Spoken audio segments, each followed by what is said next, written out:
Well, welcome back to StrayaMania. It's the only wrestling podcast called StrayaMania. I'm your host, Ricki Needs, as always, joined by Michael Thompson. How you doing, man? Hey, Ricky, how you going? I am good. Now, we're back, sort of not really with anything in mind, except for the brand split. We're doing a little mini-sode here, not one of our regular episodes. So, we're going to be talking all things the brand split. It was big news that broke last week. But we're also going to be, before we get to that, we're going to be discussing a very particular match that happened last week that a lot of people have been split on their opinion of. That would be Will Ospreay versus Ricochet at New Japan's Best of the Super Juniors tournament. We just watched it together. What did you think, Michael? I loved it. I thought it was really well choreographed. There's a lot of wrestling people have said. A lot of spots in the ring, out the ring. It was really good. Like, it's one of the best matches I've seen this year. Yeah, and that's sort of the key word there is choreographed. And that's what I think a lot of people have had issue with, is it doesn't feel like a typical Western-style wrestling match. And I sort of make that distinction because it did happen in Japan. Japan fans are after a different style of wrestling than Western fans are. They do like the high-flying, crazy, luchador-esque style moveset compared to the catch-as-catch-can Western style of, rest holds and sort of more, a brawling style of wrestling, which we're used to in WWE, Ring of Honor, the Western brands. So, how would you compare that to the match like Zayn Nakamura? How would you compare that match to that?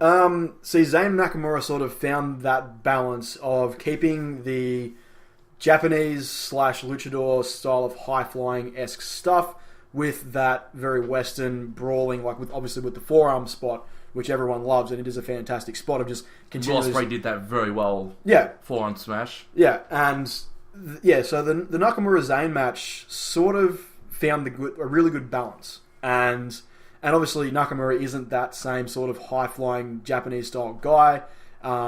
He's more of the brawling Japanese style guy. So he sort of came into WWE with that advantage of having like a style that matched what they're kind of used to. They just had to tweak him a little bit, but it worked really well. So they are different matches and they are different styles, Japanese and Western style wrestling. So I think a lot of people who have come out against the match have been those traditional American style wrestlers who were just like, yeah, this is just it's more of a stunt show than a wrestling match. They were like, this is not wrestling. This is choreography. But at the end of the day, I mean, it's like I said, it's wrestling for a different crowd. The crowd was into it the entire time. They were loving it. And Japanese crowds are usually fairly quiet. These guys, we actually got a "This is awesome" chant out of a Japanese crowd, which you don't often get. And an attempt of holy shit too. Yeah, and so just stuff like that. It's like, it was a great match for what it was. Yes, it was a bit over choreographed. And yes, I didn't see all that much selling after a lot of the bigger moves. Like, there's a few DDTs in there. And they're just sort of getting back up and going straight into the next big spot. There was one big sell on the outside of the ring, but that was really it. So I get the issues there, but my computer's talking to me. I get the issues there with, like, there was a bit of, they didn't sell quite as well as they could have, but if you look past that, I mean, it was if wrestling or pro wrestling these days, if it truly is sports entertainment, that was entertaining as fuck. Like, that's as simple as it is. So I don't know. I don't have an issue with it. I thought it was great for what it was.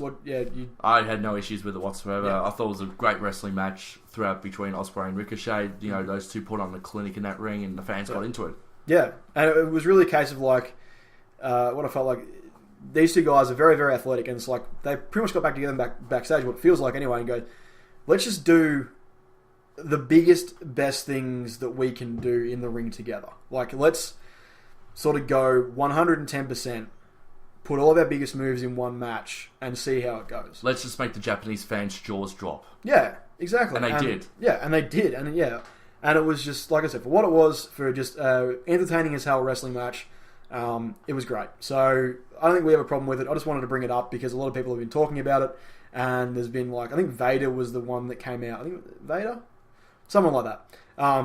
Vader's got a problem with everything these days. He does. I think it was Vader came out and said he had a massive problem with it, hated it, thought it was way too over choreographed and just a big, fucking spot fest to get, cheers. Well, he's not Vader bombing, on corporate people. Yeah, but like I said, it is a different style over there, and they want a different thing, that crowd. So it worked for the Japanese crowd, and it worked for us. So Just thought I'd put our 2 cents out there. But anyway, we'll get on to the main topic of this episode, and that is the brand split. We did mention it in our previous podcast. We do have a short video up on our YouTube channel, which you can go check out. Just search StrayaMania in YouTube, and you will find us there. So you go subscribe there. And while we're doing the plugs, go check us out on Twitter and Instagram at StrayaMania. And I am at Ricki Needs, and you are Tomo Media. Boom. Okay, that's the plugs out of the way. Let's get to the brand split. Big deal. Happened last week. So, SmackDown, Raw, separate brands, both going live now, Monday, Tuesday.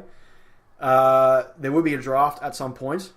And July 11th on Raw, that's what they're aiming for. The same night Brock Lesnar returns to the WWE as well. So what a coincidence. This will make a very interesting night. So July 11th is probably going to be the most watched Raw in years. Probably since Bret Hart's return, I'd say.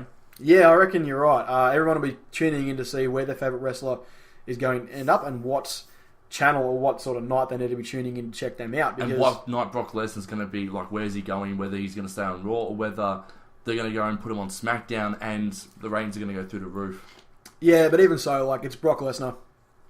Does he actually show up on the brand he is assigned to? Like, obviously, he will have to for big matches like Rumble, SummerSlam, Mania, but for the rest of the year, he's not showing up.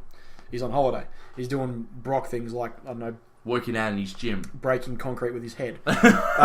Wrestling cattle. Wrestling cattle and sharks and shit. So, but yeah, like he's a big deal. I think like it'd be cool if we got a situation where Paul Heyman campaigned for him to be a free agent that could just go wherever he wanted and raise hell. That'd be really cool.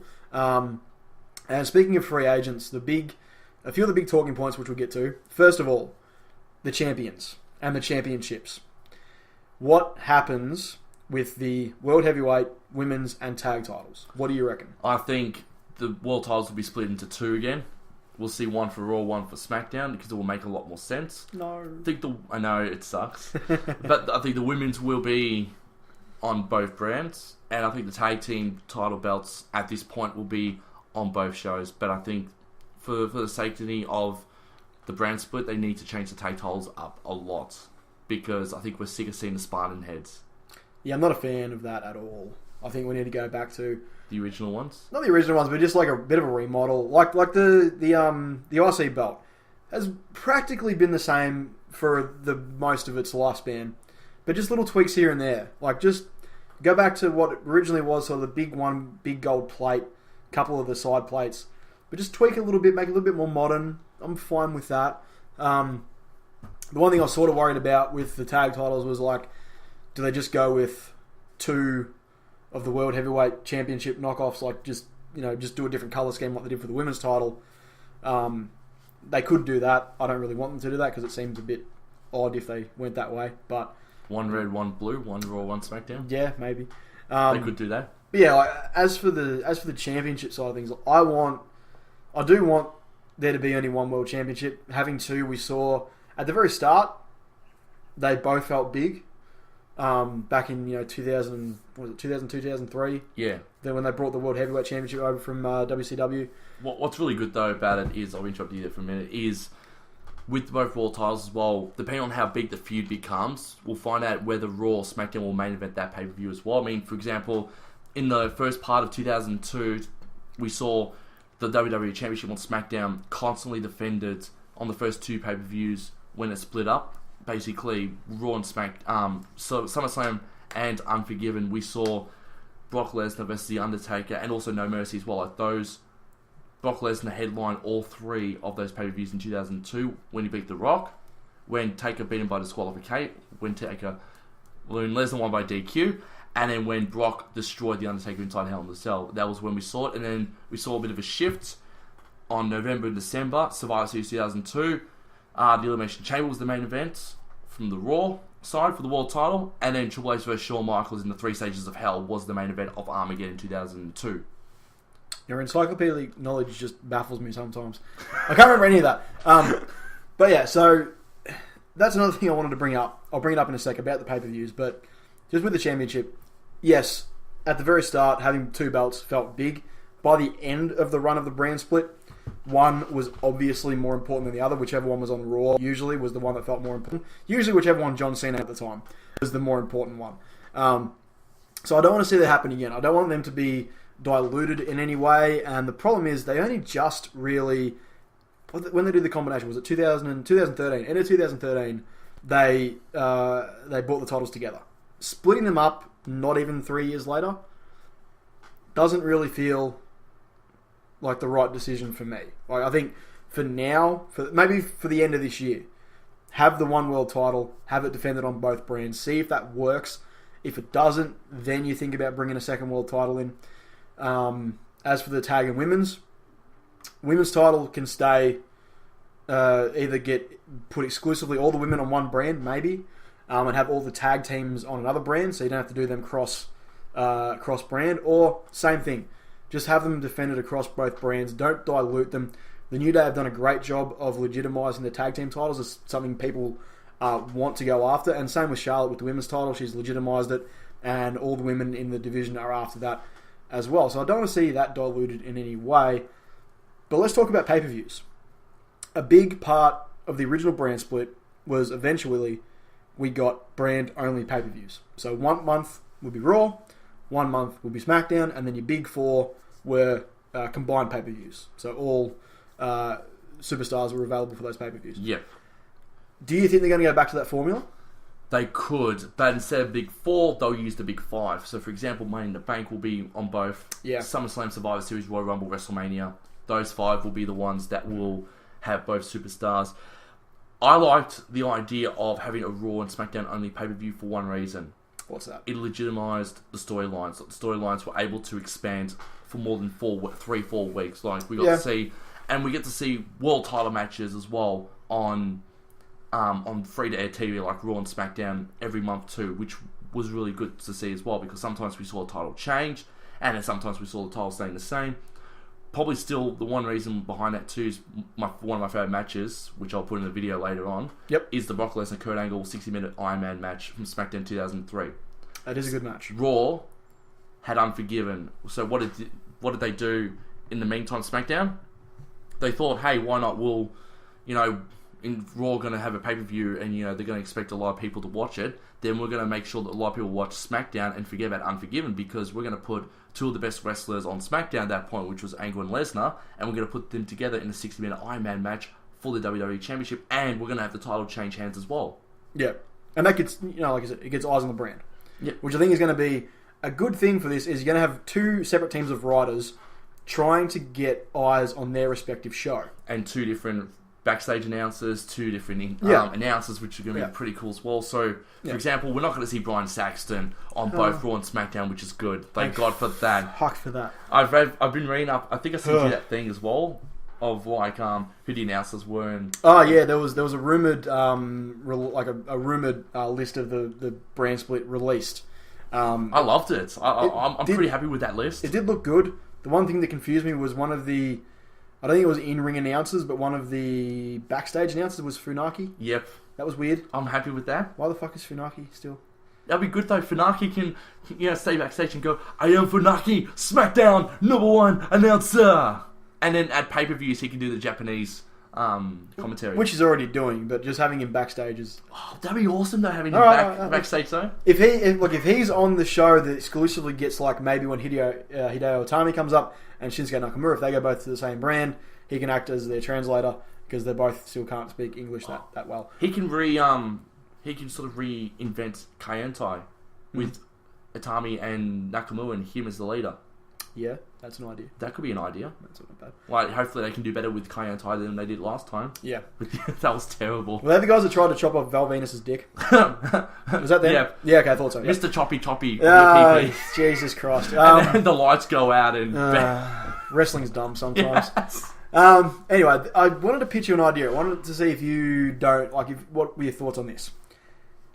2 pay-per-views a month. One for the Raw brand, one for the SmackDown brand on the same weekend. Raw on Saturday, SmackDown on Sunday. Do you think that is a viable option? It's just an idea I had, because you got Raw and SmackDown are back-to-back. Monday, Tuesday. Having the pay-per-views the previous weekend, so Saturday for Raw, Sunday for SmackDown. One, it gives the wrestlers a night off. each. So, wrestling on Saturday, they get the Sunday off, then they go to Raw, instead of having a backup from Sunday straight to Raw. Same with Smackdown, they go the Sunday, they have the Monday off, they go to live taping on Tuesday. So that's an idea just to protect them a bit more, just give them that extra day of rest, which isn't a bad idea. I know it's going to feed into or take away from their house shows. They do house shows on Saturdays. But I think if you got 2 pay-per-view level shows, one, you're going to be making more money from the pay-per-view level show on a Saturday than you would from a house show. 2, it takes a house show out of each of their rosters and gives them effectively an extra day of rest, but they're at a live TV taping for a pay-per-view. And really, imagine how good that Monday, Tuesday would be after you have 2 pay-per-views during the weekend. I know it seems like a bit much, but just hang in there with me. If the 2 pay-per-views on the weekend, that Monday, Tuesday, you are guaranteed to get pretty much as many eyes as possible on both nights, because there's going to be all the fallout from the pay-per-views, and obviously with the Big Four, you have it all combined on the Sunday, but just in this situation, you have so many people tuning into Smackdown and Raw on Monday, Tuesday, keen to see what happened from the weekend. I don't know. That's just an idea. What do you reckon? It's not a bad idea. The one thing that Raw pay-per-views would have a problem with, though, is that if they get booked on the same night as UFC, a UFC event, they're going to have that direct competition because UFC do a Saturday night show.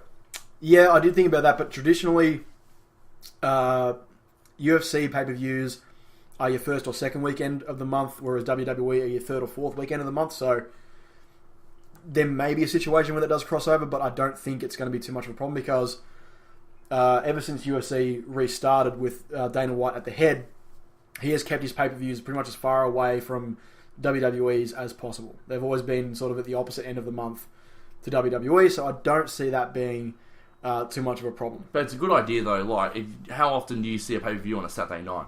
Yeah, Except for specials, which have come and gone. Yeah, so it was just an idea I had. If they, obviously, like you said, if they were going to go back to the separate pay-per-view system, and you get 8 weeks of build to a feud rather than the traditional 3 or 4. So that's a good way to go about it as well. But I think, and maybe a world title match in between that build as well, if they decide to do the 2 world championships and all that. So, for example, let's say Roman Reigns is still WWE champion on Raw and all that. Roman Reigns, for example, might defend it against, a Kevin Owens or Sami Zayn if they're drafted to Raw and all that. And that would bring in, a lot of people would love to see that match. Yeah. They would love to see a world title match with Owens and Zayn taking on Roman Reigns. They might not win necessarily, but at least the ratings will come up for that. Yeah, and I think the only issue with that, as I found, was this last year as a pretty good example. Pardon me. There was 6 weeks between Fastlane and Mania. It did start to drag. I don't want to get into the whole, people have really short attention spans these days, but they kind of do. Having 4 weeks between pay-per-views, you have 3 to 4 shows to build to a new story. Realistically, that should be enough. Sometimes it isn't, but realistically, it should be enough to build to a pay-per-view. Having 8 weeks to build another pay-per-view doesn't really feel like... Jesus, I'm dying here. Having 8 weeks to build a pay-per-view could be a bit of overkill. Like the 6 weeks between Fastlane and Mania just kind of dragged. Maybe it was just because it was the Authority versus Roman Reigns and no one cared. But at the end of the day, I kind of was like, can we just get to Mania already? Just hurry it up. None of the Raws felt consequential. So if you have both Raw and SmackDown having 4 weeks to build to their respective pay-per-views, the story writing has to be tight. It has to be. You can't have a filler episode of Raw or SmackDown between then and the pay-per-view. You have to have each episode mean something. You have to have each episode continue the story and get people hyped for the pay-per-view that next month. Now, the other option is, of course, having just super pay-per-views every month. So we have the same pay-per-views as we have now. It's just Raw and SmackDown share them, and they just have to have cherry-pick the best storylines from each brand to bring across the pay-per-view and have them worthy of a pay-per-view match. The other thing I was thinking with that, maybe, and we kind of got an example of this at WrestleMania this year. WrestleMania was like 5 and a bit hours, but it flew by really quick because it was entertaining. It did. Do you take the super pay-per-view concept, so each pay-per-view would now be 4 hours long, and then your big 4 make them 5 hours long. No. I Don't reckon it's too much. It's too much. much. It's yeah, too, like it does. Yeah, SummerSlam, WrestleMania. I'd be happy if they stuck to 4 hours. I think SummerSlam's now going to be a 4-hour show instead of a 3-hour show, which is good. It was last year, and it just flew by once again. But just still the best match tonight being Taker versus Lesnar because that was just awesome. Fuck yeah. Seeing Lesnar just sort of give Taker the bird as he's passing out to the Hell's Gates. That was so good. Like that was just sort of defiant Lesnar at the end. Yeah, but like I'm just sort of like citing the example of WrestleMania this year was over 5 hours long. Like that's just the main show, not including the pre-show. But it clicked by pretty well. So there is the precedent there for if you book an entertaining enough show, you could have it 4 hours, 5 hours, and as long as people are entertained for that entire stretch, they're not going to feel the time dragging on. So that was just an idea because I find it really hard to fit 2 brands worth of pay-per-view matches onto a 3-hour card. See, what that's going to be tough. A lot of people keep forgetting as well, and I sort of dropped the ball a little bit too when I was watching WrestleMania this year, was I forgot that WrestleMania was 5 hours now, not 4 hours, because I was so used to, I thought, crap, when's the world title match going to be? And it's going to finish at 1 o'clock, and I thought, no, wait a minute, they're doing 5 hours now for WrestleMania and 4 hours for SummerSlam. That makes sense now. It didn't click to me, and it's the second year they've done it as well. So a lot of people haven't clicked yet that WrestleMania is now no longer 4 hours, but it's 5 hours. Yeah, and that's still a bit of a stretch for people to sit through too. Like a lot of people would rather sit through a 4-hour event than a 5-hour event. It's like UFC basically. Yeah. Because UFC goes for 7 to 8 hours. But that's like if you watch the pre-undercard, then the undercard, then the main card, and then if every match is a bloody round 1 knockout, you're sitting there for maybe 3 hours. Yeah. Essentially, like as long as they can get, they can be very long, but they don't have to be that long. So that was just an idea of mine. Like, if you can make each pay-per-view entertaining as hell, you could have each one go for 4 hours, and if it's engaging enough, people aren't going to notice how long they've been sitting there for. So there's a lot of different ways that they could go. What I also want returned as well, since they're doing the brand split again, is keep the traditional sort of the black and white stripes for the Raw, but then bring back the blue referee tops. They were really cool. Yeah. With SmackDown, because at least you knew that was a SmackDown referee. Like they'll split the referees as well, which is good. Yeah. I don't want the referees to be the same. I want, for example, Mike Chioda can be the head referee of Raw. Charles Robinson can be the head referee of SmackDown, and then have like. But he's corrupt. Yeah. Depends where Charlotte goes, I suppose. Yes. Well, if Charlotte's on Raw, keep Charles Robinson away from Charlotte. Yeah. Problem solved. But yeah, have those two as the head referees. Yep. And then have and even bring up 2 or 3 of NXT's referees to the main roster and split them up between Raw and SmackDown. Like Dean Ambrose's close friend Drake Wirtz, who's the referee at NXT. Most likely he'll be called up to the main roster. I don't know what show he'll be on. He might be on maybe the same show as Dean Ambrose, but he'd be good as well because he's been in the industry for a very long time, and he stopped wrestling because he wanted to just be an official now. Yeah, not go through barbed wire ring ropes anymore. Yeah, because him and Dean Ambrose went nuts in CZW together. Like they put each other through hell. CZW is a crazy place for crazy people. ECW of the 21st century. Yeah, it's mental. So there's like I said, there's a lot of ways they can go with a lot of this. We have no idea, but we're keen as hell. It's exciting, but there's sort of one last point I wanted to bring up to you before we finish this little mini-sode. Does this feel like a desperation move to you at all? Yes, I think it's a ratings pleader. Not for Raw. Raw's been doing good. More for SmackDown. They're doing this for SmackDown because they want people to start watching SmackDown again. It's declined over the last 4 or 5 years. Pretty much since they brought the brands back together. Yeah, they've declined because this is a great way for websites and dirt sheets to not go, oh, this is who won on SmackDown. Yeah. And I remember watching. When I was in 2007, I remember watching an episode of ECW, and they had on the bottom Edge, because this is when Undertaker and Batista were about to find a steel cage the next day on SmackDown. They had on the bottom breaking news: Edge is the new World Heavyweight Champion by pinning the Undertaker. You don't do that on ECW. You don't. That's great. You don't reveal. I was like, who's going to bloody watch it now? Well, it has worked for WWE once before, and that was Eric Bischoff announcing that Mankind was the new World Heavyweight Championship on Raw. And pretty much half the viewership from WCW switched to Raw to watch Mankind win. Yep. That backfired on them. That was a bad idea. Because Scott Hudson said they'll put butts in seats. Yeah. And that it put eyes on the TV. Yeah, and it didn't put butts in the seats, but it put eyes on the TV. Yeah, and that happened like a week prior to the January 4th one because they did that a week before then. Yeah, it was because back in the day, at least back in the 90s, Raw was taped 2 shows at a time. So one would be live, and then the next one would be pre-taped, and this was a pre-taped one that happened at the same venue. And yeah, they went live since 2000, I think. Yeah, they did full live stuff. But yeah, Eric Bischoff got a hold of the spoilers, announced it on TV, and it backfired big time because everyone was like, "Fuck, I want to go watch Mankind win the world title." And everyone loves Mankind. Yeah, and it was like, and that pop that Steve Austin gets when he comes out is still probably one of the biggest of all time. It is insane, that noise that comes out of that bloody arena when he comes out. So yeah, back to like the whole like, is this a desperation sort of move? Yes and no. It is a way to get better advertisers and better money through the SmackDown brand because obviously advertisers like a live product rather than a pre-taped product because pre-taped people will just fast forward through the ads. Duh.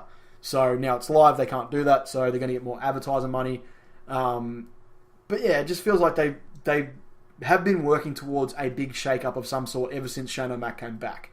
It's felt like that. It's felt like we need something to, the authority angle is getting really stale. Having Vinnie Mac there every week is just like, we don't need it. We love Vinnie Mac. He's the creator of all of this. He's God. He's God, essentially. But having him on TV every week, this isn't the Attitude Era. We don't need him anymore. Move him on. Like Shane, Stephanie, we need to see both of them on TV each week, but we need them to be at each other's throats. And having this brand split is a great idea because we can see them, especially with the Big Four, the Big Five, if Money in the Bank's included, have them sort of confront each other every single time it's a big event and all that, saying, Stephanie's going to be like, you know what, Raw's going to kick ass tonight, and Shane's going to go, you know what, SmackDown's just going to kick Raw's ass all over wherever arena they're in for that show. Like that'll be good, like trash talking back and forth. Like everyone will love to see that. And come Survivor Series, there's going to be a Team Shane versus Team Stephanie match. You just book that in right now. Yeah, book it in right now. Yeah, Team Raw versus Team SmackDown. Yeah, and whichever McMahon has whichever show, book that in. That's going to happen for sure. Yeah, and then put not something at big at stake and all that, like loser leaves and all that. Like for example, like the winner of Team Raw versus Team SmackDown controls both shows for like a month or something like that. Yeah, like that'll be pretty good to see. Like for example, Shane could take over Raw and SmackDown for like just that 1 month alone. Or they get to choose the order of the Royal Rumble. Oh, that'd be good. That's not bad. They can favour their own roster members in the Royal Rumble. That's not bad. Yeah. But they could do so much with that alone. Yeah. I mean, they tried that with Eric Bischoff and T Long, and then Eric Bischoff got his ass fired a month later after that happened. Poor Eric. I miss him, kind of. That'd be good. Oh, I would love to have Eric Bischoff and Paul Heyman running Raw and SmackDown. Jesus Christ, that'd be insane. That'd never happen. That would never, ever happen. Again. Yeah. Well... Yeah, it's not happening now. No, it happened once. Yeah, back then that's fine because it was like these are the 2 new brands that Vinnie Mac bought with all this money, but like now it's not gonna happen. Yeah, bring back Sheriff Austin. That was pretty cool. Like Austin could be the sheriff again with his little RV, and he can just go who's breaking the law and then stun people. Yeah, but I don't think he'd be able to stun a woman live on TV anymore. Oh, that's a shame. If we go back to TV 14, I'll definitely throw that in there. Oh yeah, Stephanie would have been bloody RKO'd and FU'd and all sorts of things by now. Yeah, and we wouldn't be calling it the AA, we'd be calling it the FU still. Yeah, I know. And it's still the STF. Yeah. So it's still the shut the fuck. It's just missing the up. Yep. Dearie me. Silly wrestling. So yeah, I think that's pretty much all of our thoughts on the... Oh, okay.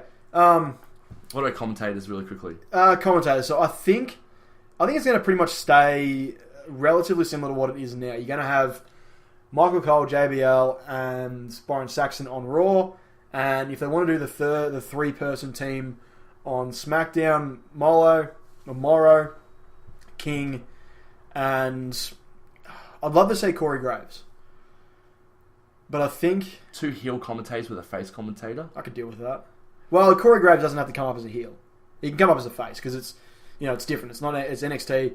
It's WWE, so he doesn't have to be because he's so good as a heel though. I know he's great as a heel. He's fantastic, but you can almost turn like the neutral on Raw. Yeah, you can almost turn King neutral or back to face, and then have Corey Graves come up as the heel commentator. So it's Morrow, King, and then Corey Graves as the heel commentator. You could do that. You could, but I love King as the heel at the moment. He's doing well. I'm just trying to think like what night NXT is pre-taped. Because if it's a Tuesday... They're Wednesday normally. Are they Wednesday? They normally tape Wednesdays. Okay, that's all right. As long as Corey Graves can come up for it, I'm all good with that. But they might even bring... Maybe Renee Young might take over the reins. Or they've got a new guy coming in as well with Greg Hamilton. Yeah, I think I heard something like that. He could very well maybe be the next NXT commentator with Tom Phillips. Yeah, and Corey Graves, yeah. It's going to be a shame like this. And then These next sort of like 6 months, as we get towards the end of the year, are going to be pretty rough for NXT. I think they're going to lose like a lot of their core talent that's been there since like Takeover started to be a really big deal, and NXT's gained a lot of steam. So it's going to be a bit of a test for them. And there'll be a few superstars who have wrestled at NXT who potentially may never even go to NXT when the brand split happens. They might automatically get picked to be on Raw and SmackDown.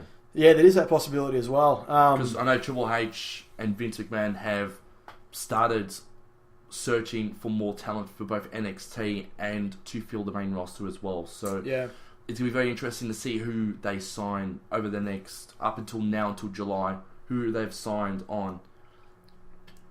Because, deep down, we know that there's going to be a lot of different faces in NXT. There's going to be a lot of different faces for the brand split too. Yeah, no, it's going to be a very interesting couple of months leading up, of course, until SummerSlam, which is going to be huge. Yep. So yeah, I think that's just about everything I can think of for brand split stuff. Same here. There was something.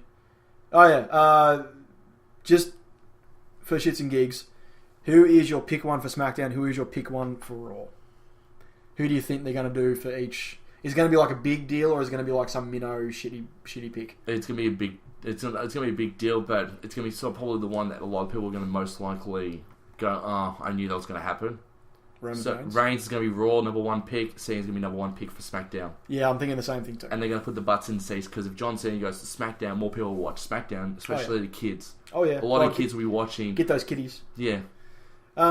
Which means that Raw may be a little bit more edgier than. Well, I just had that thought.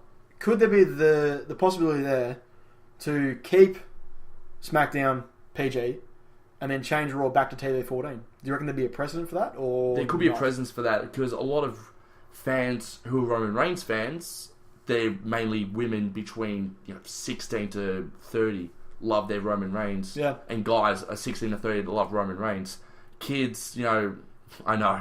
That's really scary. What guy 16 to 30 likes Roman Reigns? That doesn't exist, does it? People from like 2 to 14, 2 to 15 love John Cena. Yeah. So if John Cena goes to the blue brand, SmackDown can be more kid-friendly, like the PG stuff. Yeah. But still have a bit of an edgier product to it. And then Raw can just be really, really edgy. Yeah, maybe. You never know. Maybe bring back their old sort of slogan, which was break the rules. Yeah. Well, it's what they used to go with when they did the draft. 2004 draft was break the rules. Yeah. I reckon that's done. I just want to leave this on one more point. I think the one big thing we want from SmackDown is the return of the Fist.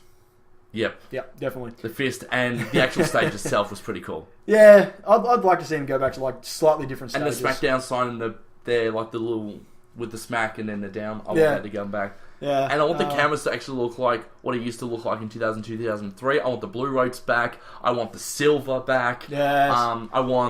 There's a lot of things I want SmackDown to be. I miss like the golden age of SmackDown when it was so completely different from Raw. It was fucking great. Can Michael Cole and Taz just commentate SmackDown? We can bring Laura Ronaldo and Jerry Lawler can commentate Raw, and have like JBL commentate NXT or do something with NXT, and then bring back Paul Heyman as the head writer for SmackDown. Yep. Michael Cole was tolerable on SmackDown with Taz. Yeah, because Taz was overbearing as hell on him, and he's just like never got a word in, which was great. Yep. And I just fucking love listening to Taz do anything. Fantastic. Taz is a great commentator. Yeah. Alright, well, I reckon we're done here. Those were our thoughts on the brand split. We might do another one of these when we have some more information about what's happening, who's going where. It's about 5 weeks from now to the draft. Yeah, so we'll be definitely doing a recap of the draft right after it happens as well. Battleground's going to be a clusterfuck event before SummerSlam. I know. It's right in... The draft is right in the middle of the lead up to Battleground. So it's going to be a clusterfuck of a pay-per-view. Let's just ignore the fact that Battleground... For example, Styles and Cena could be on different shows and yet they could be still feuding. Yeah. Fucking, oh, god damn it. Reigns and Rollins could be on different shows and they could be feuding. Even better idea. Just fuck off. Fuck doing the draft on Raw.